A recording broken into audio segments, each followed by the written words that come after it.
Formerly, victims of the myth could not throw off its spell except by escaping out of the finite world. Today, a passion calling itself irresistible as an alibi for the discharge of responsibility cannot even discover how to be faithful, since its end is no longer transcendence. One after the other, it exhausts illusions it has found all too easy to grasp. Instead of leading to death, it is broken off by unfaithfulness. How patent the degradation of a Tristan who has several Isolts. But it is not he who should be blamed, for he is the victim of he is the victim of a social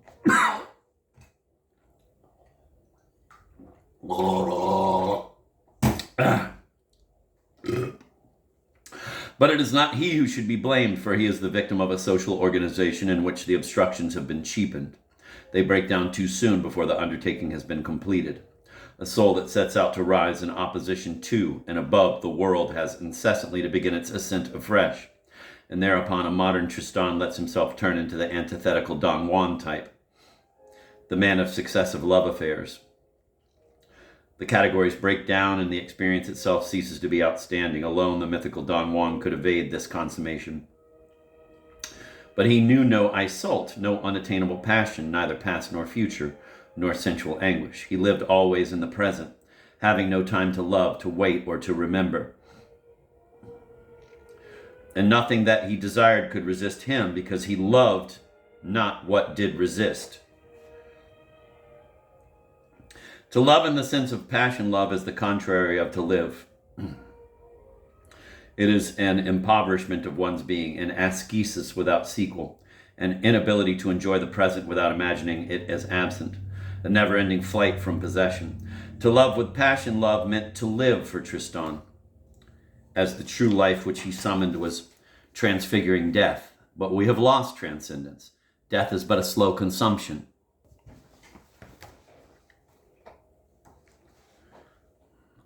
It is evident in the light of a knowledge of the original myth that the popular novels and films of the present day are the sign of a decay of the individual person, the sign of a sort of sickness of being. Nearly all the complications to which plots resort do not amount to more than a monotonous arrangement of the contrivances of an enfeebled passion in quest of secret obstructions. Passion now only wants somehow to keep going. For instance, there is the psychology of jealousy, a jealousy that has been wished for and that is provoked and surreptitiously encouraged, and not only in, quote, the other, end of quote. A man or woman wants the beloved to be unfaithful in order that he or she may once again go forth in pursuit and once again experience love for its own sake. Rapture is now no more than a sensation, and it leads nowhere. Married people are constantly being thrown back into a realm of comparison, which is the realm of jealousy, extruding from his or her own self and also from the present as it is given, unable to take the other as he or she is, because that would mean being first of all content with oneself. A man or woman now sees on every side nothing but things to be coveted, qualities that he or she feels the want of, and grounds for comparison that invariably turn against the comparer. It hurts a husband to find that other women seem beautiful in a way his wife is not, even when everybody else insists that hers is the greater beauty. For he does not understand either how to possess or how to enjoy what reality has given him. He has lost the one essential, a sense of constancy. For to be faithful is to have decided to accept another being for his or her own sake, and his or her own limitations in reality, choosing this being not as an excuse for excited elevation or as an object of contemplation, but as having a matchless and independent life which requires active love. I am not trying to attack passion here. I confine myself to describing it, well aware that I shall convince not a single victim of the profaned myth. But it was necessary to show briefly by means of a few features how this passion leads to a number of psychological fates, the effects of which are beyond dispute. It has got to be admitted that passion wrecks the very notion of marriage at a time when there is being attempted the feat of trying to ground marriage in values elaborated by the morals of passion. Of course, it would be going too far to suggest that a majority of people today are prey to Tristan's frenzy. Few are capable of the thirst that would cause them to drink the love potion, and still fewer are being elected to succumb to the archetypal anguish. But they are all, or nearly all, dreaming about it or else have mused upon it. And however worn and faded the mark of the original myth, it still hugs the secret of the anxiety that is nowadays disturbing married couples. The contemporary mind recoils from nothing so much as from the notion of a limitation deliberately accepted, and nothing pleases this mind more than the mirage of infinite transcendence which the reminiscent impress, that's IMPREESS. And nothing pleases this mind more than the mirage of infinite transcendence which the reminiscent impress of the myth keeps up, to try to grow conscious of the nature of the situation. That sums up the ambition that inspired the preceding analyses. But I realize that they have taken me to the limits of the displeasing. We are too fond of our illusions to suffer gladly any attempt even to name them. 5. From lawlessness to eugenics. Nevertheless, modern marriage, which may be said by Antiphrasis to be founded upon the remnants of the myth, amounts to a permanent state of lawlessness. And this must obviously involve perils such as no social order can tolerate. I say nothing of the spiritual peril to which the morals of escape engendered by the myth must expose a moral being. The social peril is enough to account for the number of attempts made since the First World War to reestablish marriage. There were the respectable efforts of the churches to define the institution afresh, together with the moral duties which it implies. The encyclical Casti Connubii replied to the decisions of the Anglican Lambeth Conference. The ecumenical meetings at Stockholm and Oxford of representatives of all the non-Roman churches also touched on the problem. Humanists restated the arguments of Goethe and Engels in favor of marriage. According to the former, marriage is the greatest achievement of European culture and the solid foundation of any private life. According to the latter, monogamic unions provide the most sensible relation between the sexes in a society that has been emancipated from the restraints of money and class. Others sought to found a science of conjugal relations. Jung analyzed the psychological conflict and the neuroses that lie, in his opinion, at the root of the evil. He hinted that medical psychology could put everything straight. Van de Velde and Hirschfeld suggested that the best course would be to spread a more accurate knowledge of sex. So many inquiries and so many panaceas indicate how serious the question is, but they have not produced any adequate means of settling it. Curiously enough, too, every one of these learned authors devotes a few lines to extolling passion, or at least to seeming to countenance it. There are obvious reasons for hesitating to offend readers in their most intimate and assured convictions. To do so would seem puritanical. Some of these writers, however, go further, indulging in the paradox that loving passion may crown a union that has been perfectly achieved according to their recipe. Nobody, so far as I know, has dared to say that love, as understood nowadays, is the flat negation of the marriage to which it is claimed that this love can serve as support. The reason is that nobody seems to know exactly what passionate love may be, and neither where it comes from nor whither it may lead. There is indeed a feeling that something is wrong, but writers also fear, quite correctly, that if they attacked passion, they would pass for Philistines. So the fundamental problem is passed over with a simulated lightness. Quote, we must get ourselves read and win confidence. There is no going against the tide of a whole epoch. Passion has always existed. It therefore always will exist, and we are no Don Quixotes, end of quote. No doubt. And yet something must be done. Hence the one question confronting the historian and sociologist is, what mechanism will be released in order to put matters right? What mechanism or what collective reflex? Two large-scale experiments furnish one kind of answer and perhaps point to the solution to which we shall all be brought.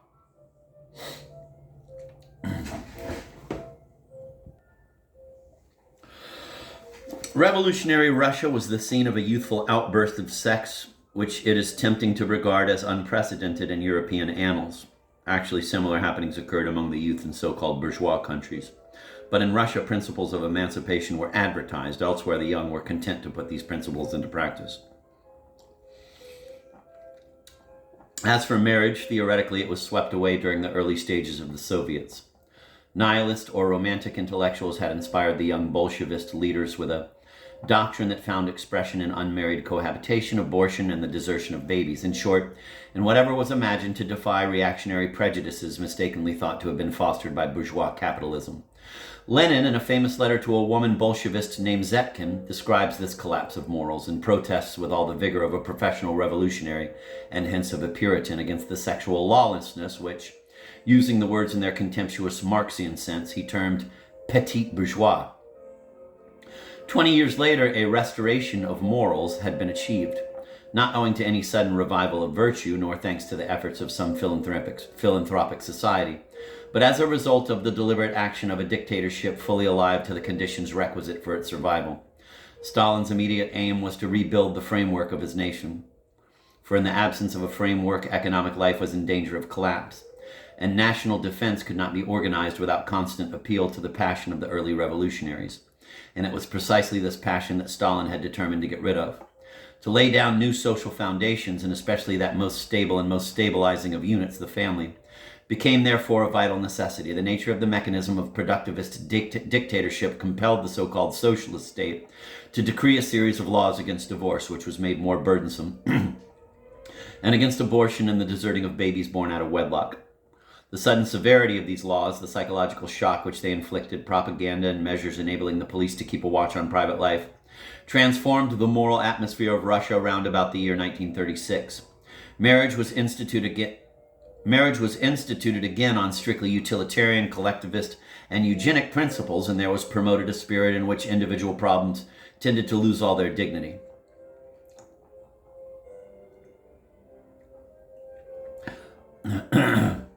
And eugenic principles. And there was promoted a spirit in which individual problems tended to lose all their dignity, legitimacy, and lawless virulence. When dealing with the USSR, the words family, eugenics, and abolition of passion should all be put in inverted commas. The headlong drop in the population compelled Stalin to encourage births. But who can be sure that his plans were carried out? And his motives, I repeat, were not in the least moral, rather were they military. In pre-Hitlerite Germany, the level of lawlessness to which sex sank was possibly quite as low as that reached in Russia before Stalin. The gradual decay of social restraints was not accompanied by any outward violence, but on that very account the marriage morals of the young were all the more seriously undermined. At the same time, the decline of the passion myth in the fatherland of Romanticism involved far more complicated consequences than in France, and they seemed of the greater variety. The morbid shamelessness of the German post-war years, the new Sachlichkeit promoted by advanced writers and artists, the homosexuality so common in the secret societies that were a prelude to Hitlerism, the sadistic outbursts in the Baltic Freikorps, the so-called political crimes committed by leagues of youth, certain forms of nudism, the trial betrothals that became customary among students, the serious manner in which passionate quarrels involving threes or fours were treated, on the model of Friedrich Schlegel's Lucinde. All these were so many signs of the sex stampede that followed the weakening of matrimonial restraints and the decline of the myth of fatal love. Already the elements of despair and of private surrender to impulse, which are implicit in any pseudo-legitimization of a strictly individual happiness, were rising to the surface. But Hitler's dictatorship, for the very reason that it claimed to operate for racial and military ends, was bound to address itself at the very outset to repairing this breakdown in the nation's morals. To begin with, the antisocial ideal of happiness and that of living dangerously were countered by the promotion of a collective ideal. Gemeinnütz geht vor Eigennutz. The general interest comes before that of individuals. Next, by means of every spectacular, didactic, and even religious instrument that it could devise, Hitlerism effected the extraordinary transference, which resulted in making the one legitimate and possible object of passion the concept of a nation symbolized in its furor. First, woman was bereft of her romantic halo and relegated to the position of wife, her only function being to bear and to bring up children till at the age of 4 or 5 they could be handed over to the party. Next, certain steps in eugenics were taken. A quote, school of future brides, end of quote, was opened in order to supply wives to the SS, Schutzstaffeln. Nazi protective squads, troops selected as supposedly incarnating the racial ideal. Let me repeat that sentence.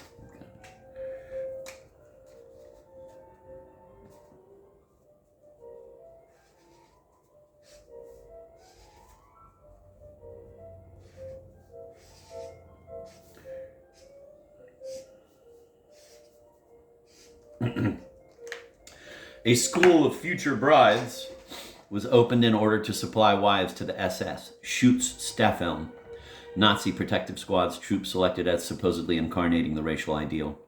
Entrance to this school was confined to girls of fair complexion, of Aryan blood, and at least 5 feet 8 inches in height. Hence, in German, a man's type of woman was fixed for him, not by the recollections of his unconscious, nor by exotic fashions, but by the scientific section of the Ministry of Propaganda. In 1938, similar schools were set up for all German women, and attendance at these schools may well have become compulsory. It was decreed that marriages would henceforth be celebrated, quote, in the name of the state, end of quote. The ultimate aim is obvious. It was to reach a point at which only eugenic marriages would be legal and would be allowed to take place entirely according to social, racial, and physiological data. They would not be affected in any way by individual taste. Then scientific marriage would have fulfilled the dream of Lycurgus. It would have become a stage in military training. Stalin's experiment failed. If we can trust the accounts of the present state of the manners of youth in USSR, Nazism belongs to the past.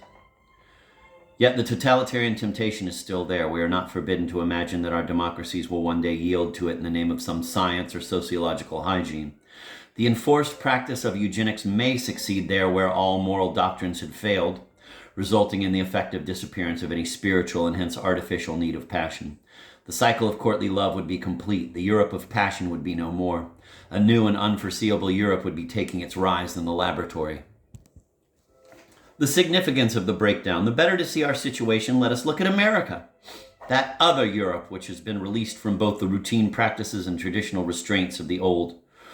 No other known civilization in the 7,000 years that one civilization has been succeeding another has bestowed on the love known as romance anything like the same amount of daily publicity by means of the screen, the hoarding, the letterpress, and advertisements in magazines, by means of songs and pictures and of current morals and of whatever defies them.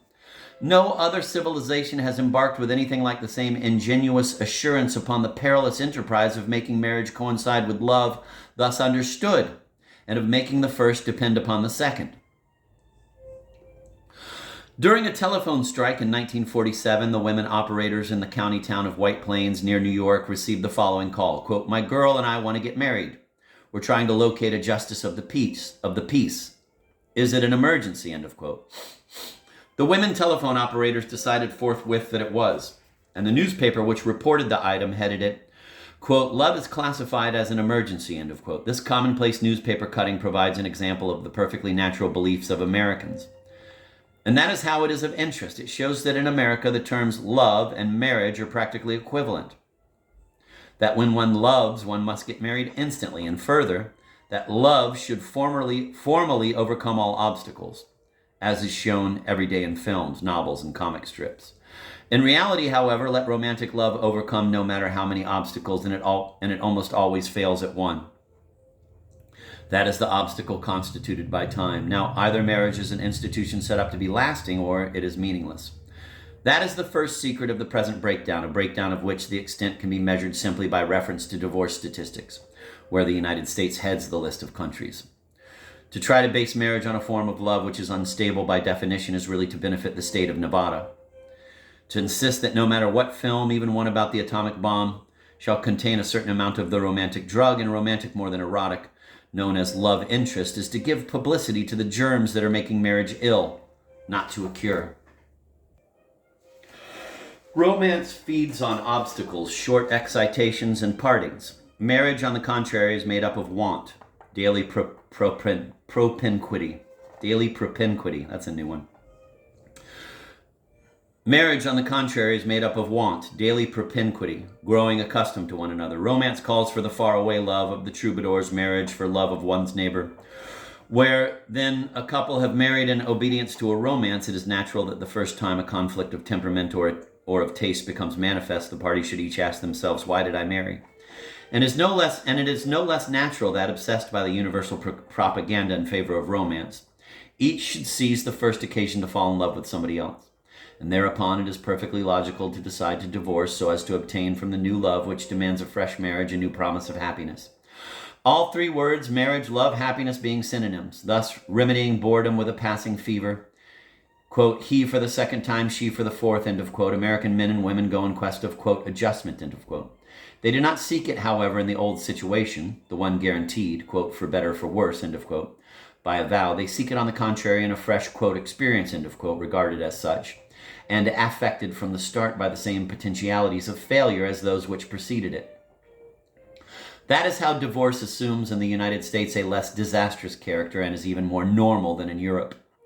There, where a European regards the rupture of a marriage as producing social disorder and the loss of a capital of joint recollections and experiences, an American has rather the impression that, quote, he is putting his life straight, end of quote, and opening up for himself a fresh future. The economy of saving is once again opposed to that of squandering, as the concern to preserve the past is opposed to the concern to make a clean sweep in order to build something tidy without compromise. But any man opposed to compromise is inconsistent in marrying. And he who would draw a draft on his future is very unwise to mention beforehand that he wishes to be allowed not to honor it, as did the young millionaires who told the newspaper men on the eve of her marriage, quote, it's marvelous to be getting married for the first time, end of quote. A year later, she got divorced.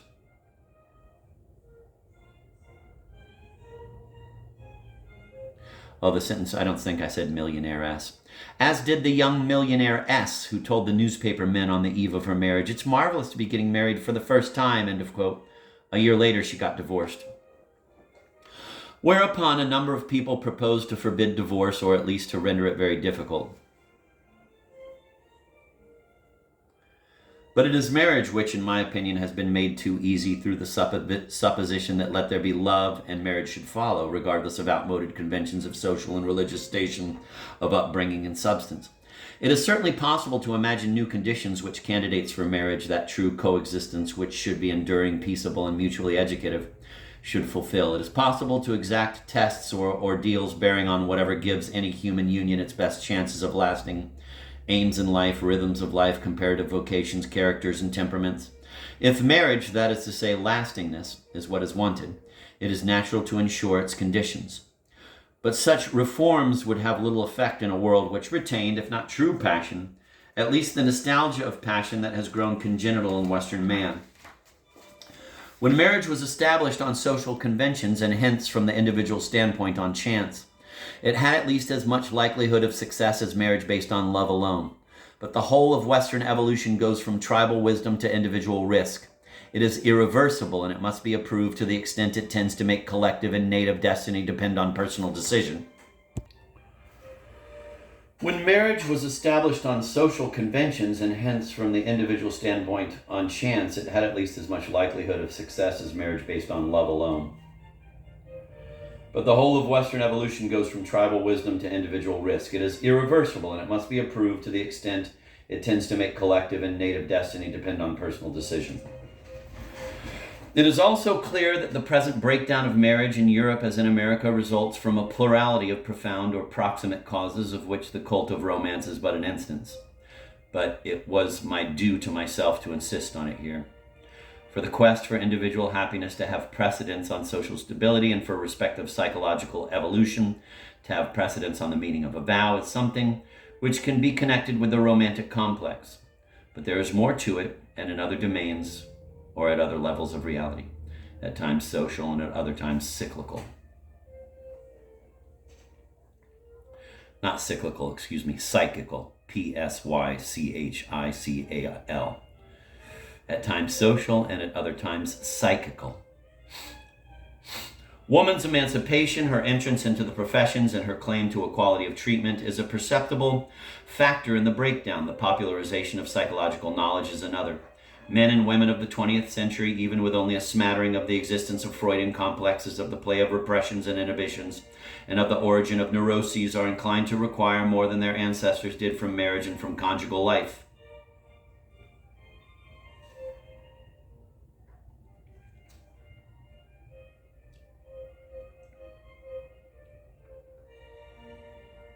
I'm going to reread that. Woman's emancipation, her entrance into the professions, and her claim to equality of treatment is a perceptible factor in the breakdown. The popularization of psychological knowledge is another. Men and women of the 20th century, even with only a smattering of the existence of Freudian complexes, of the play of repressions and inhibitions, and of the origin of neuroses, are inclined to require more than their ancestors did from marriage and from conjugal life. Those demands will go on growing with the diffusion of the human sciences, the early stammerings of which have already in perceptible measure modified the self-awareness of Western man. Finally, there are signs of a more profound event, one possibly comparable to that which invaded the collective psyche in the 12th century, in which I called in Book 2 the, quote, reascent of the Shakti, end of quote. The strong revival of Mariology in the Roman Catholic Church and its popular millions. The most recent work of C.G. Jung in his school. C.G. Jung, Antwoord auf Hiob, 1952, where the author does not hesitate to write that the proclamation of 1950 of the dogma of the Assumption of the Virgin marks the most important religious event since the Reformation. See also Henry Corbin's study of the Eternal Sophia in Revue de Culture Européenne, number 5, 1953.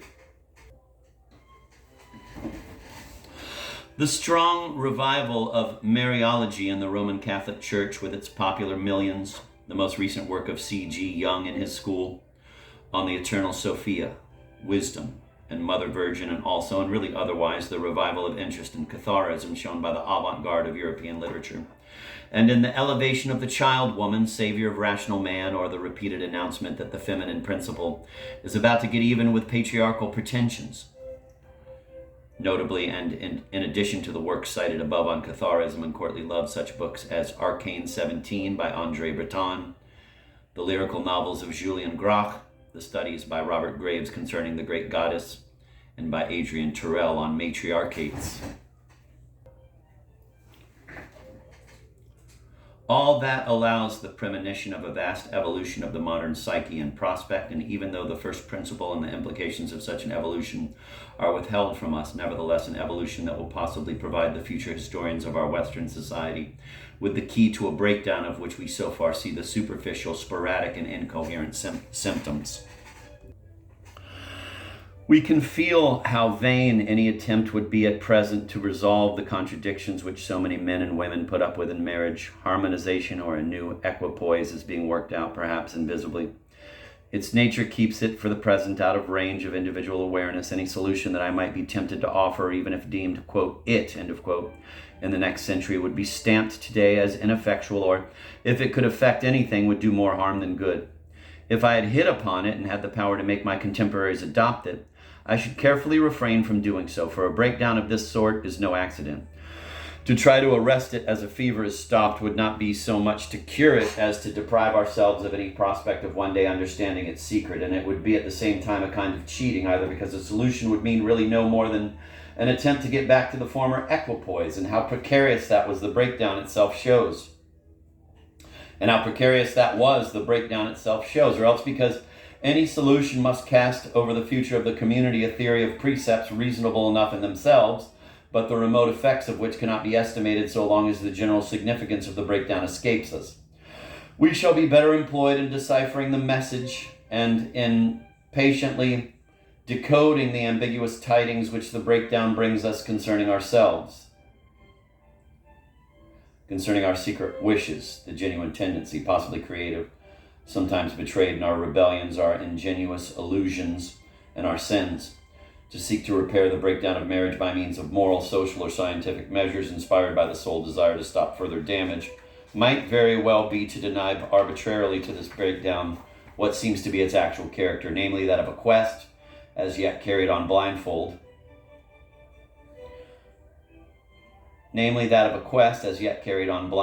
for a fresh equipoise of the married couple, a harmony that will reconcile the invariably simultaneous, contrary, and legitimate demands of the stability and evolution of both the species and the individual, and indeed the needs both of the fulfillment of the person and of the absolute that alone judges and raises up that person. Book 7. Active Love or Keeping Faith. 1. We must take our stand. How futile the intellectual attitude that would describe itself as being against passion.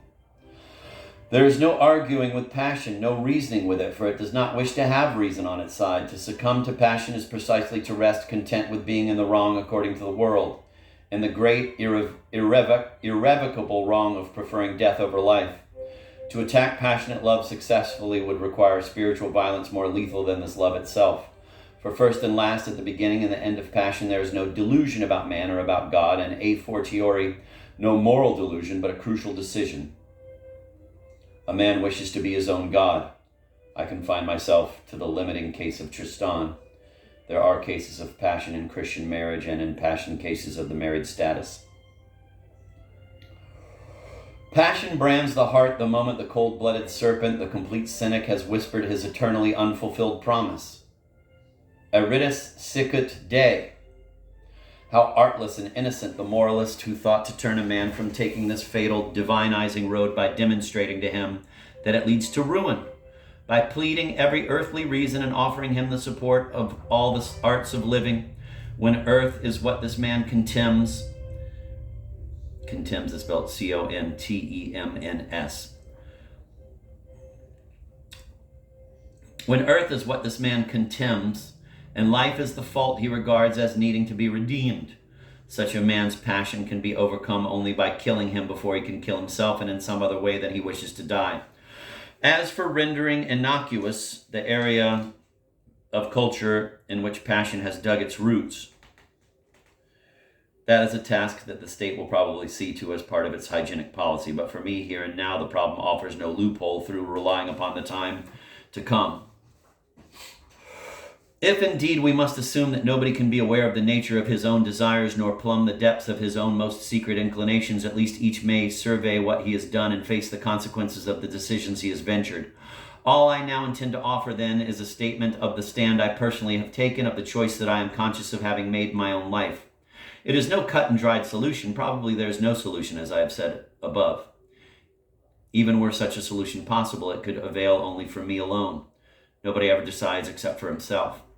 But having written a whole book about passion, I must not shirk completing the description with an account of this feature of the subject, thanks to which the book will be lifted, not into some abstract sphere where passion cannot subsist, so that discussing it might be triviality, but into the concrete world where choice determines our lives.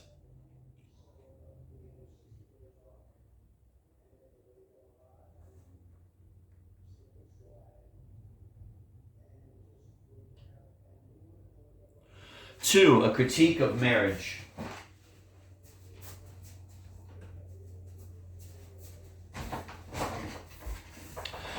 If no argument that I can see is valid against true passion, so likewise it seems to me that reason is equally powerless to justify marriage. I feel indeed that every one of the extremely varied objections that the finest minds have ever urged against it is still fully valid.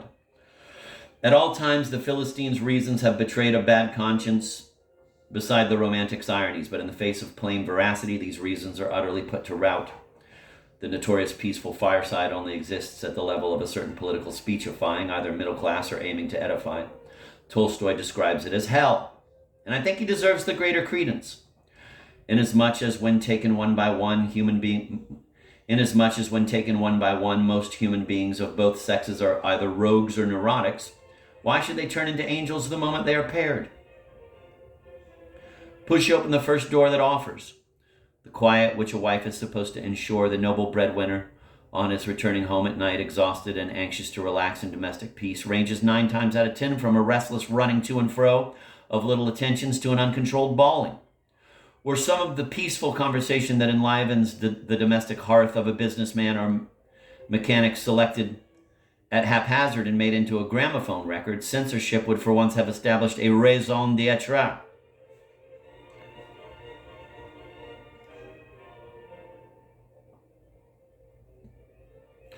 Yes, the romantics are right, and so are the realists, and so are the scholars who declare in the name of their vocation that one must choose between writing books and producing children. Aut libri, as Nietzsche put it. And Kierkegaard is right over them all, because first he extolled passion as being the highest value in the aesthetic stage of life, then rose above passion by extolling marriage as being the highest value in the ethical stage.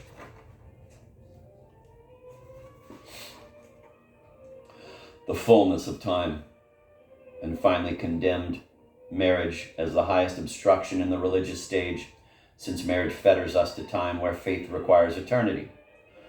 What objections can be brought against this man that he himself has not already more accurately stated? Kierkegaard is able to praise both the Philistine and the romantic and to put them both so thoroughly in the right as to make them ashamed of ever having doubted themselves. But in the end, he not only crushes the Philistine who is content to marry a brewer's widow, or the young lunatic who is in love with a king's daughter, but also the pious man who has imagined that religion ought to be a happy union, a marriage with his own virtue. For the sinner's love of God is essentially unhappy, and this Christian passion is the only truth, a truth from which every one of our human duties, including that of being happy, does but turn us aside. Kierkegaard first denounces the Protestant ministers who objected to celibacy, then Luther and Calvin, who were both married, then the fathers who praised marriage, and finally St. Paul, who suffered marriage. Christ alone lived like Christ alone lived like a Christian. How refute this extremist? Unbelievers are referred to the arguments of the Romantics, which are valid against their secular moralizing.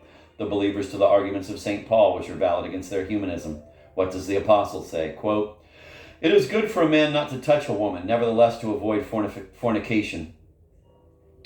Let every man have his own wife, and let every woman have her own husband. The wife hath not power of her own body, but the husband. And likewise, also the husband hath not power of his own body, but the wife. Defraud ye not one of the other, except it be with consent for a time, that ye may give yourselves to prayer, and come together again, that Satan tempt you not for incontinency. But I speak this by permission, and not of commandment. For it is better to marry than to burn. But as God hath distributed to every man, as the Lord hath called every one, so let him walk.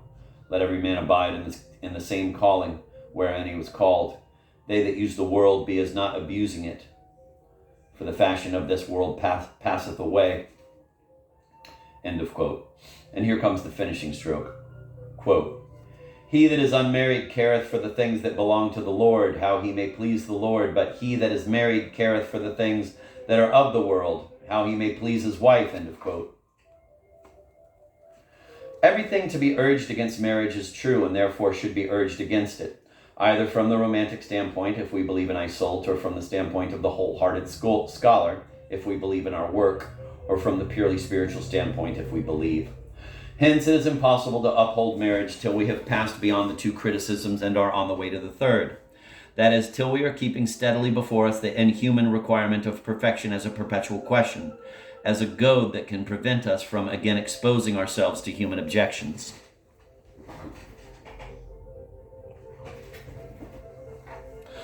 If I fail to consider the state which is not only beyond marriage, but also beyond every human order, the state called the kingdom of God, there shall be neither men nor women, my wisdom and hope are restricted to a relative perfection, the poise and imperfection that is marriage. Thereupon, if I cannot reach this poise, all I may do is to rebel against my creature state. Yet if I reach this poise too readily, I become the Philistine pilloried by the Romantics, or the moral being caught in the toils of society, and I am thereupon denied any understanding of those cruel truths of the spirit spoken of by Nietzsche. But if I am convinced that the apostle is right and agree with him, I adopt an open mind towards the imperfect poise of marriage, and happily or unhappily live and wait for perfection. I realize that it is a wild attempt I am making, although at the same time an altogether natural one, to live perfectly in imperfection. But I also realize that this attempt must possess an unshakable truth if it incessantly bears witness to what transcends every kind of consequence, however excellent.